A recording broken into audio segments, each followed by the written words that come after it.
नमस्कार दोस्तों, स्वागत है आप सभी का आज के हमारी इस कक्षा में। इस कक्षा के अंतर्गत आज हम पढ़ेंगे मानवीकरण अलंकार। मानवीकरण अलंकार, ठीक है। सबसे पहले आपको पता होना चाहिए मानवीकरण का शाब्दिक अर्थ क्या है। मानवीकरण अर्थात मानव के अनुसार कर देना। अब कुछ व्यक्तियों का मानना है कि मानवीकरण का अर्थ है मानव बना देना। मानव बना देना, तो मानव को किसको बनाना है? मानव बनाना है जो हमारी प्रकृति है।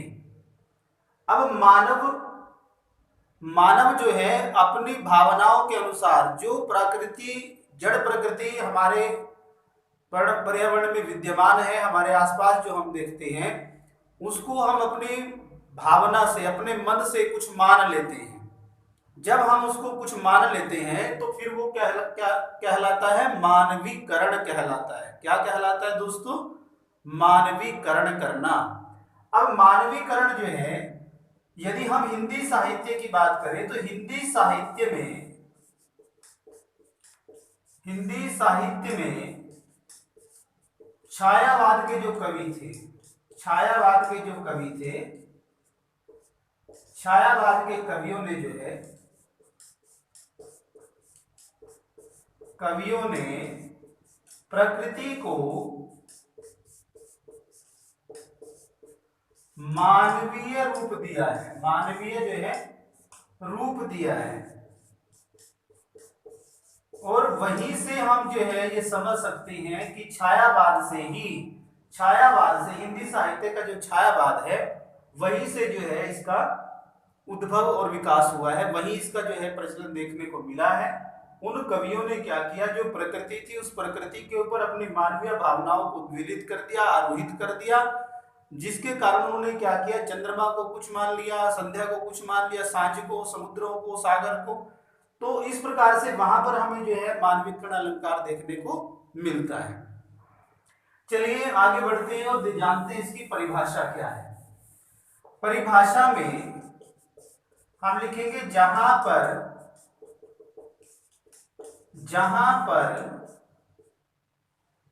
जड़ प्रकृति के ऊपर, जहां पर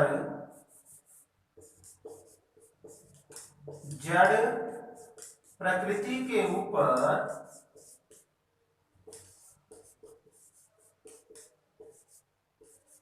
मानवीय भावनाओं को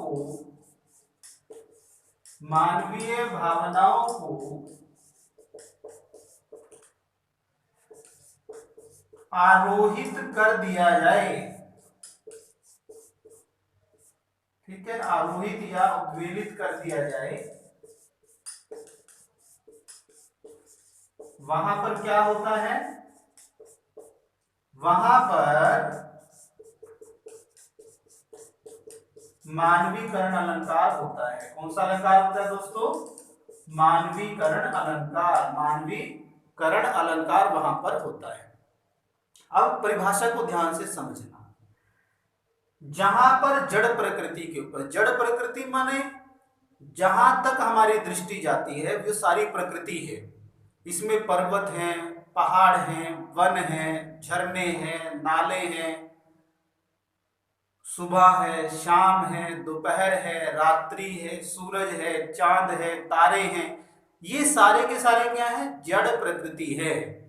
अब इंसान क्या करेगा? मानव जो है वो अपनी मानवीय जो भावनाएं, अपने जो इमोशंस हैं, उनको इन जड़ प्रकृति के ऊपर आरोहित कर देगा, उद्वेलित कर देगा, इनको कुछ मान लेगा।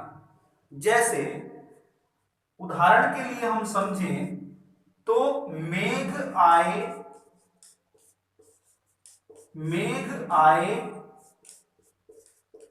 बड़े बनठन के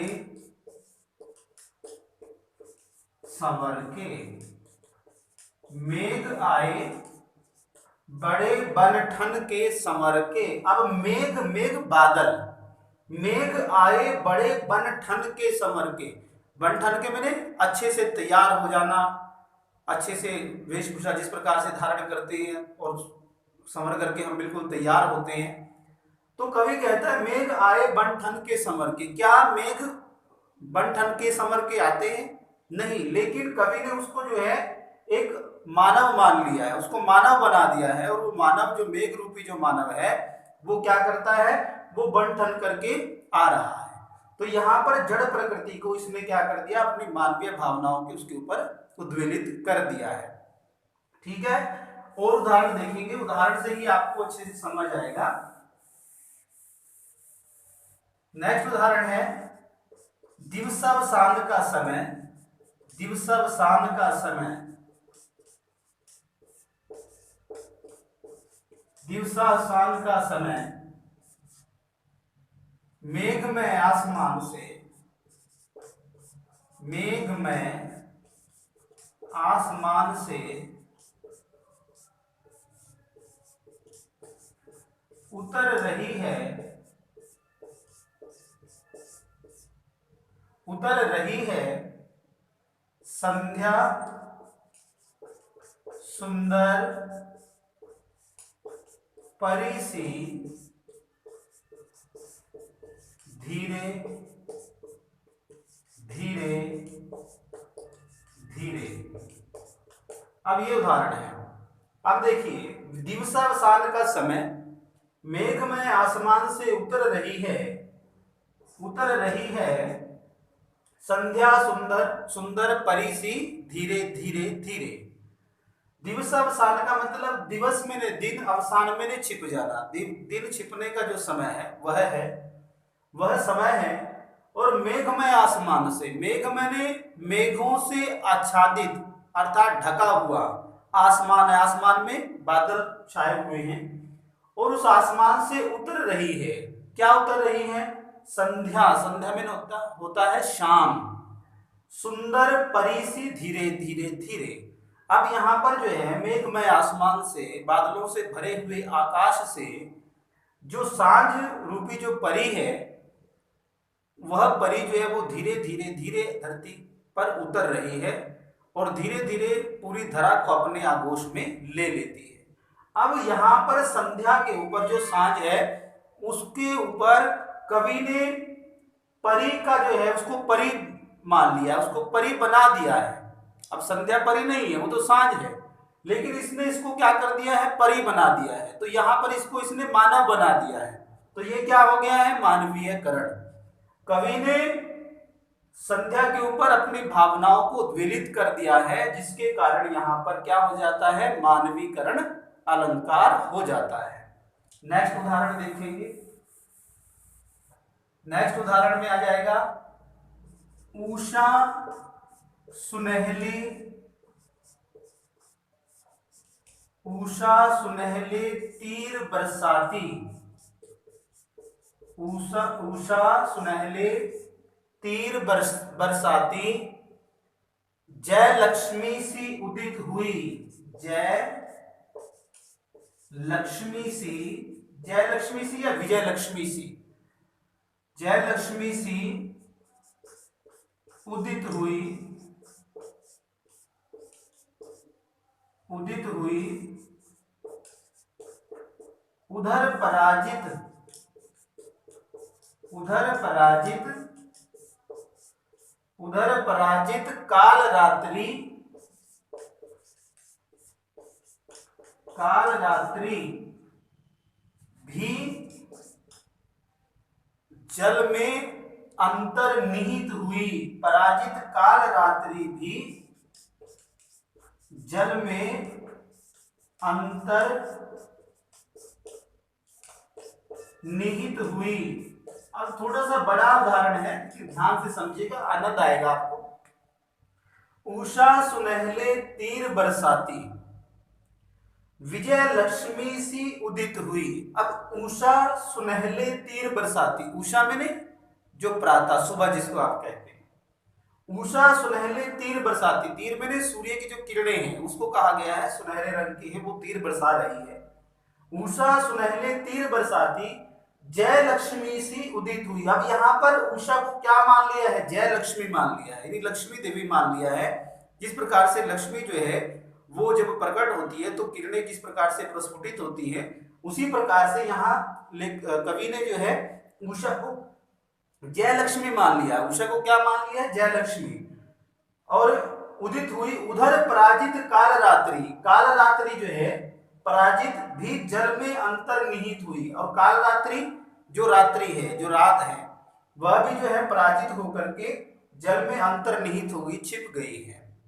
तो यहां पर क्या कर दिया है कवि ने? इनको उषा को जो है लक्ष्मी का आरोप उसके ऊपर, लक्ष्मी उसको मान लिया है और अपने भावों को इसके ऊपर उद्वेलित कर दिया है उषा के ऊपर, और उसको लक्ष्मी जो है वो समझ रहा है, लक्ष्मी उसको बना दिया है। इसलिए यहाँ पर कौन सा अलंकार हो जाएगा? मानवीकरण अलंकार। चलिए और उदाहरण देख लेते हैं। नेक्स्ट उदाहरण देखेंगे हम। ओ चिंता, ओ चिंता की पहली रेखा, ओ चिंता की पहली रेखा, वो चिंता की पहली रेखा, अरे विश्व वन की व्याली, अरे विश्व वन की व्याली। अब देखिए, ओ चिंता की पहली रेखा, अरे विश्व वन की व्याली। प्याली नहीं है, ये व्याली है, ध्यान रखना, व्याली। व्याली में होता है सरपणी, नागिन।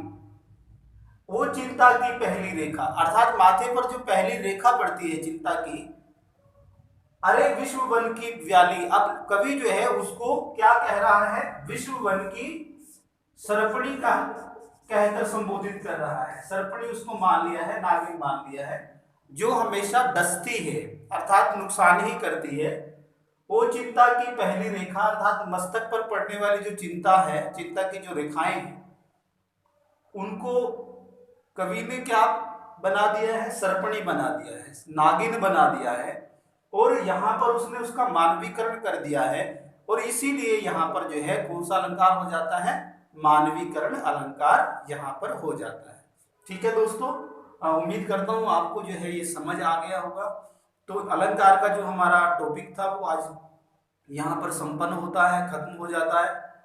नेक्स्ट वीडियो में आपको उदाहरण दे दिए जाएंगे और आपको बताया जाएगा, हिंदी अनुवाद भी उनका कराया जाएगा, जो पंक्तियां होंगी और वही होंगे जो पिछली जो परीक्षाएं हुई हैं उनमें जो पूछा गया है। तो आज के लिए इतना ही, बहुत बहुत धन्यवाद।